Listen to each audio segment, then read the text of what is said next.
Hello students, आज हम लोग आपके चैप्टर का सेकेंड पार्ट पढ़ रहे हैं, जो कि आपका सेकेंड चैप्टर है उसका सेकेंड पार्ट। फर्स्ट पार्ट अपना कंप्लीट हो गया था, उसके बाद में हम आज सेकेंड पार्ट आपका पढ़ने जा रहे हैं।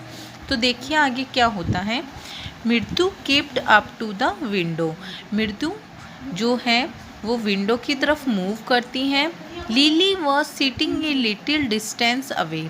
लिली कुछ ही दूरी पर बैठी थी। अवेक्टली holding her violin and boisterously, her eyebrows jutting out and her eyes glazed with consternation, जो कि बिल्कुल बेढंग से वॉयलन लिए हुई थी और उसके तार को बजा रही थी, जो कि वॉयलन लकड़ी से बना होता है, उसके तार को वो बजा रही थी। और बजाते समय जो उसकी कोहनी है वो बाहर निकली हुई थी और उसकी आंखें बिल्कुल उसको बजाने के लिए मतलब कि कॉन्सेंट्रेट थी, मतलब एकाग्र दिमाग था उसका, उसको बजाने में ही उसका ध्यान था और उसकी आंखें भी बिल्कुल एकाग्रता से उसे देख रही थी। इन फ्रंट ऑफ हर, उसके सामने, with most of his back to the window, जिसने अपनी बैक साइड विंडो के लगा रखी थी, was the bony figure of the music master, जिन्होंने अपना जो पतला दुबला शरीर था वो विंडो की जो वॉल है उसके टच किए हुए वो बैठे थे। वो कौन थे? म्यूज़िक मास्टर थे। He had a mostly bald hair, उनका जो सर था उस पे बाल नहीं थे, मतलब कि उनके सर पे बिल्कुल कम बाल थे। Was with a fringe of oiled black hair falling around his ear, और जो उनके बाल थे उन्होंने उस पर अच्छे से तेल लगा रखा था काले बालों पे, और उनके कानों के चारों तरफ वो लटक रहे थे। एंड एन ओल्ड फैशन ट्रुफ, और उन्होंने ओल्ड फैशन की तरह एक चोटी भी बना रखी थी। ए गोल्ड चैन ड्रैम्ड अराउंड हिज लैथरी नेक, और उन्होंने एक सोने की चैन पहन रखी थी अपने रफ नेक पे, मतलब कि उनकी जो स्किन थी वो बिल्कुल रफ थी, उस रफ गर्दन पे उन्होंने सोने की चैन पहन रखी थी। And A diamond ring glazed on his hand as he glittered up and down the stream, time on the floor with the screwy up and down the stream of the violin, कि उन्होंने अपने हाथ में diamond की ring पहन रखी थी, जो कि वॉयलिन बजाते समय उनका हाथ जो ऊपर नीचे हो रहा था उसकी वजह से वो बहुत ही ज़्यादा चमक रही थी। A large foot stuck out from beneath his gold branded vest edges. वस्ती एडेज का मतलब होता है धोती। उन्होंने धोती पहन रखी थी और धोती में से उनका जो पैर है वो थोड़ा बाहर निकला हुआ था। And he was beating time on the floor with the screwy big ton, और वो धुन बजा रहे थे और उनका जो अंगूठा है वो मूव कर रहा था, मतलब कि वो धुन बजाते समय जो उनका अंगूठा है वो बिल्कुल मूव कर रहा था।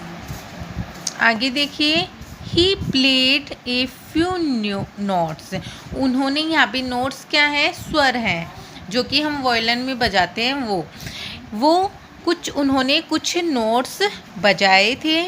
Lily strummed behind him on her violin with looked quite hapless and unhappy in her hands.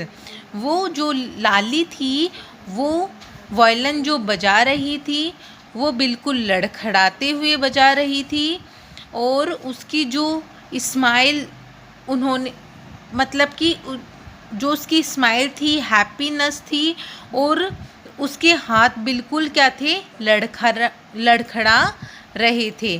मतलब वो बजा तो रही थी एकदम चुपचाप, और उसके जो हाथ थे उसको मदद की ज़रूरत थी। व्हाट ए डिफरेंस, ये बहुत बड़ा अंतर था।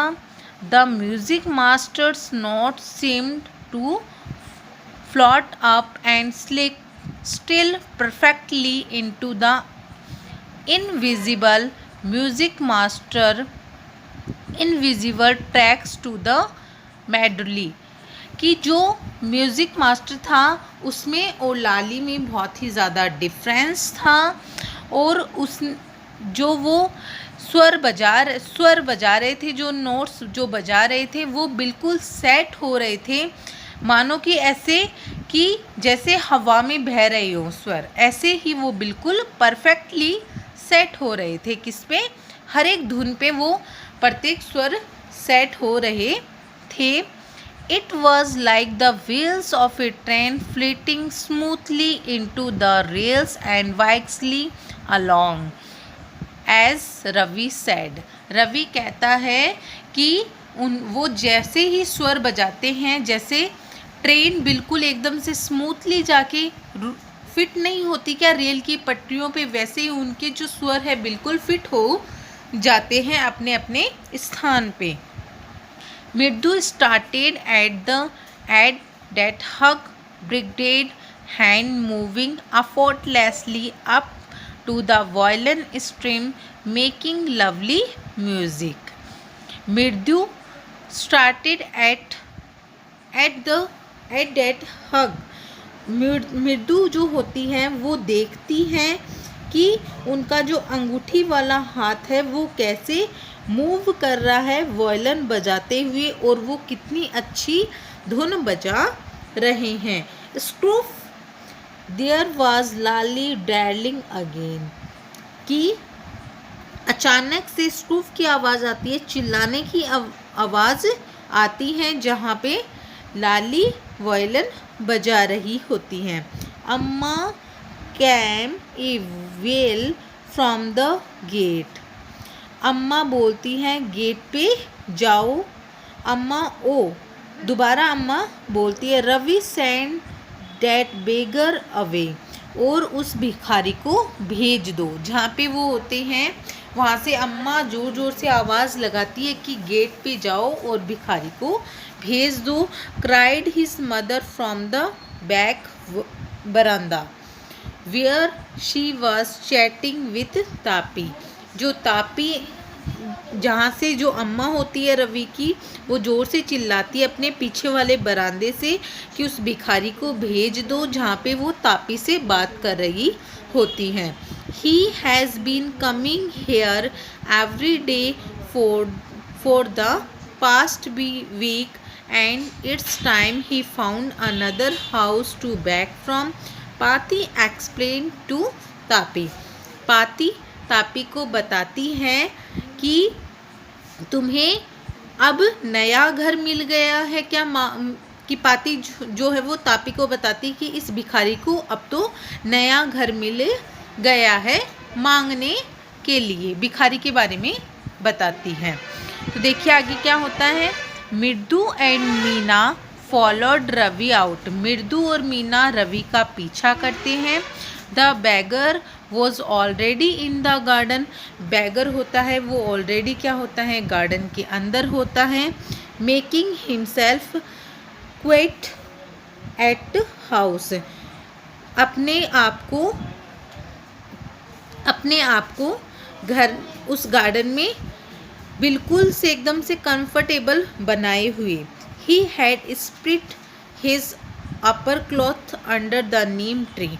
और उसने अपना जो ऊपर का जो क्लॉथ है, मतलब कि उसने कोई कपड़ा ओढ़ रखा है, कोई कुर्ता ओढ़ रखा है, वो नीम के पेड़ के नीचे फैलाया। And was learning against it's trunk Prattling, Apartling prepared to take a little snooze while he waited for the lambs to appear. Go away, said Ravi strictly. कि जो उन्होंने अपना जो बैगर होता है, उन्होंने जो अपना कपड़ा नीम के पेड़ के नीचे बैठाया और उन्होंने थोड़ी देर वेट किया, मतलब कि वो इतने ऐसा लग रहा था कि वो थोड़ा सोना चाहते हैं और वो उन्हें जब तक भीख नहीं मिले जब तक वो आराम करना चाहते हैं.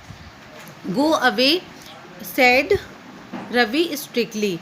रवि ने जोर से, मतलब कि स्ट्रिक्टली से बोला, गो अवे, तुम जाओ. माई पाती says it's time you found another house a big from.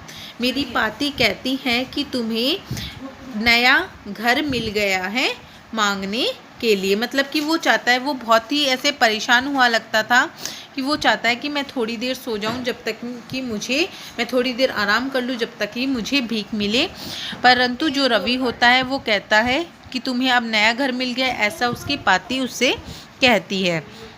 The beggar opened his eyes very wide and gazed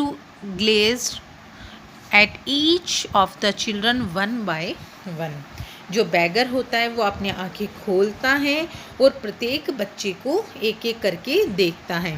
the ladies of this house, इस घर की जो औरतें हैं, the ladies of this house, he said at least in a voice stroke with feeling. कि इस घर की औरतें कहाँ हैं, वो पूछता है बिल्कुल भावना के साथ में, मतलब कि दया भाव के साथ में या अच्छी आवाज़ के साथ में पूछता है. आर वेरी काइंड सोल्स, वो बहुत ही ज़्यादा क्या है, दयालु हैं, ऐसा वो बोलता है.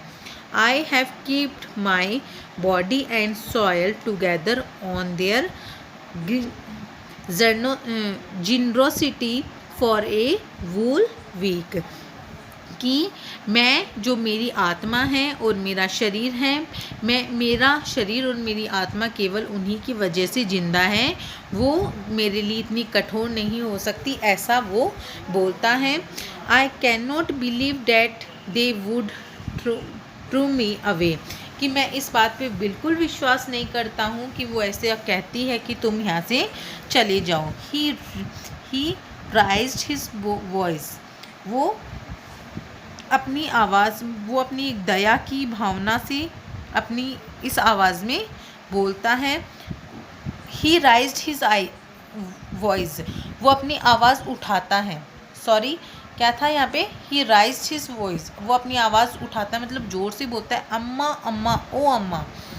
कि वो बोलता है अम्मा. said his will might be but it certainly was not. It began in a deep strong rumble somewhere in his wetted belly. कि वो अम्मा अम्मा ज़ोर से बोलता है, उसकी आवाज़ बिल्कुल ऐसे मानो अचानक से उसकी आवाज़ जैसे कि अंदर से बिल्कुल निकल रही है, अंदर से वो ज़ोर से मुरझाए हुए उस अपने हृदय से अपनी आवाज़ को प्रकट करता है, बोलता है और आवाज़ लगाता है. And came bombing out of his mouth with its few remaining teeth streaked brown with bitter chewing. कि उसकी आवाज़ बिल्कुल से उसके मुंह से इस प्रकार निकलती है और मुंह में भी उसके जो दांत हैं वो पान चबाने से जो कि बिल्कुल से लाल हो गए हैं और ख़राब हो चुके हैं, उस मुंह से वो आवाज़ लगाता है किसको, अम्मा को. ओके स्टूडेंट्स, ये जो आपका चैप्टर है उसका सेकेंड पार्ट के 3 पैराग्राफ हमने आज कंप्लीट कर लिए हैं. इसके जो आगे का पैराग्राफ है वो हम नेक्स्ट वीडियो में रीड करेंगे. ओके, ये जो आपका चैप्टर ये थोड़ा सा बड़ा है तो इसलिए हमें इस चैप्टर को कंप्लीट करने में 1-2 दिन और लगेंगे. Okay students, thank you.